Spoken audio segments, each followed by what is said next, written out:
भूतिया ब्रिज। मीना अपने परिवार के साथ जारूडीह नाम के छोटे से गांव में रहती थी। गांव में 12वीं तक ही पढ़ाई की सुविधा होने के कारण मीना बड़ी उदास थी।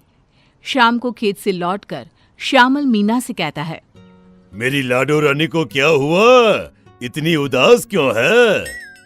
मेरे रिजल्ट आ गए हैं बाबा, 80% नंबर आए हैं मेरे। ये तो खुशी की बात है बेटी। पर मुझे आगे पढ़ना है बाबा, और गांव में तो आगे पढ़ाई की सुविधा ही नहीं है। हट पगली, इतनी सी बात से उदास होती है? मैंने इसका उपाय पहले से ही सोच रखा था। मेरी मीना शहर जाएगी और वहाँ अपनी पढ़ाई पूरी करेगी। मीना और श्यामल उसी शाम गांव के पास के बस अड्डे पर जाते हैं। धीरे धीरे शाम अपना आंचल बिछा रही थी। जरा सी रोशनी में शाम टिकट काउंटर पर टिकट लेने जाता है। भाई, शहर जाने का एक टिकट तो देना। आपको शहर जाना है? अरे नहीं नहीं नहीं भाई, मुझे नहीं, मेरी बेटी को। देखिए भैया, मैं तो आपको शहर न जाने का ही सुझाव दूंगा, वो भी जब आपकी बेटी अकेली जा रही है।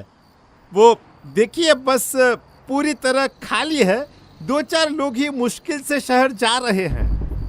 अरे भाई, पर ऐसा क्यों? शहर जाने वाला रास्ता बुरी तरह से खराब हो चुका है और इसीलिए आज बस पुरानी ब्रिज से जाएगी। हाँ हाँ भाई, तो उससे क्या? आपको नहीं पता? अरे भाई, वो ब्रिज भूतिया है।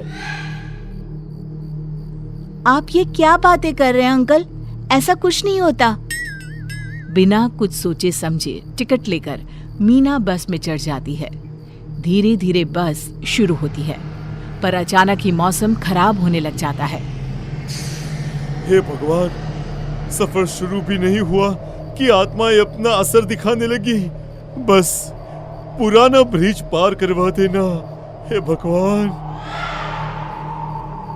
खराब मौसम और धुंध के बीच ड्राइवर जैसे तैसे बस को ब्रिज तक ले जाता है। ब्रिज पर पहुंचते ही बस रुक जाती है। लो लो लो लो लो लो, आ गए वो। अब सब मरेंगे, सबके सब मरेंगे। अरे तुझे मैंने बोला था ना चुप रहने को, ऐसे तो बाकी सभी को डरा देगा तू। चुप हो जा। तभी सभी को बच्चों के हंसने की आवाजें आती हैं। माँ देखो ना, शिकार, भूख लगी है। माँ वो देखो।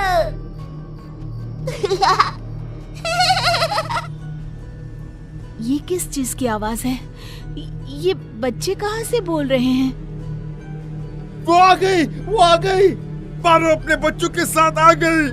मैंने कहा था ना, पर कोई मेरी बात सुनता कहा था मैंने। बस अपने आप जोरों से हिलने लग जाता है, मानो कोई ताकत उसे हिला रही हो। मीना ने घबराकर बाहर देखा तो वो देखती है कि एक 8-9 साल का बच्चा बस हिला रहा है। बच्चे की आंखें बिल्कुल काली, शरीर पूरी तरह सफेद। वो नजरें उठाकर मीना को देखता है। शिकार। हड़बड़ाती हुई मीना वापस बस में देखती है। बस के फ्लोर पर चलता हुआ एक अंधा बच्चा उसकी ओर आता है। मुझे माफ कर दो, मुझसे गलती हो गई। मैंने किसी का कुछ नहीं बिगाड़ा। भूत होते हैं, मैं मानती हूँ। मीना बस में चारों ओर देखती है। मोहन सोहन का चेहरा उसे कटा हुआ दिखाई देता है। हम मरे हुए हैं मीना।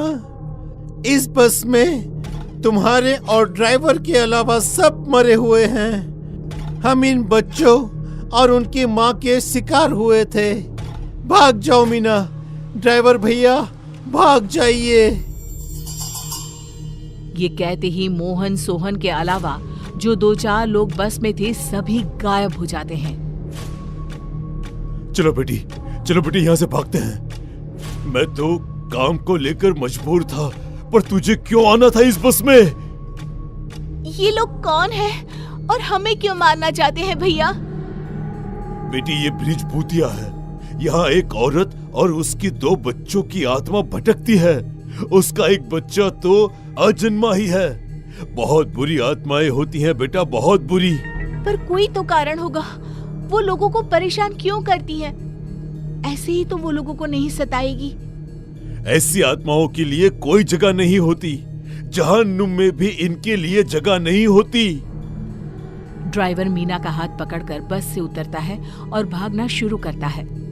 भागो भागो बेटी, भागो यहाँ से। तभी उन दोनों के सामने पारो खड़ी हो जाती है। उसका चेहरा ऐसा कि देखकर मन से सारी खुशी छिन्न भिन्न हो जाए। काले अंधेरे में भी उसका सफेद चेहरा साफ देखा जा सकता था। शिकार करो बच्चों, मेरे लिए सर का हिस्सा छोड़ देना। पारो के दोनों बच्चे ड्राइवर के कंधे पर कूद पड़ते हैं और उसे मारने पर उतारू हो जाते हैं।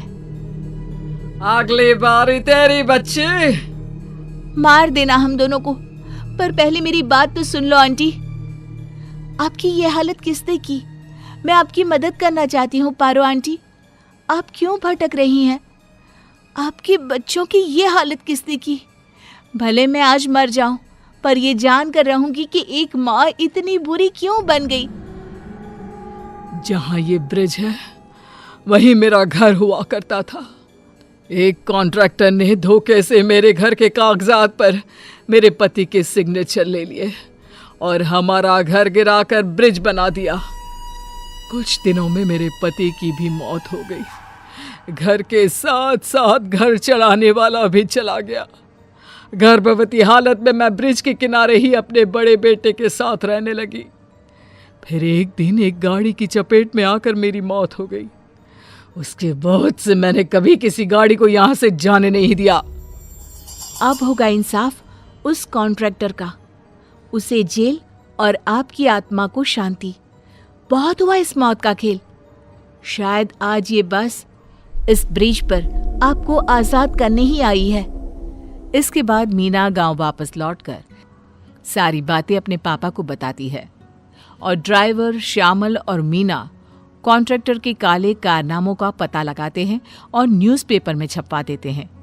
पारो के साथ साथ उस ब्रिज में मरे हर इंसान की आत्मा की शांति करवाई जाती है और ब्रिज हमेशा के लिए आत्माओं से आज़ाद हो जाता है।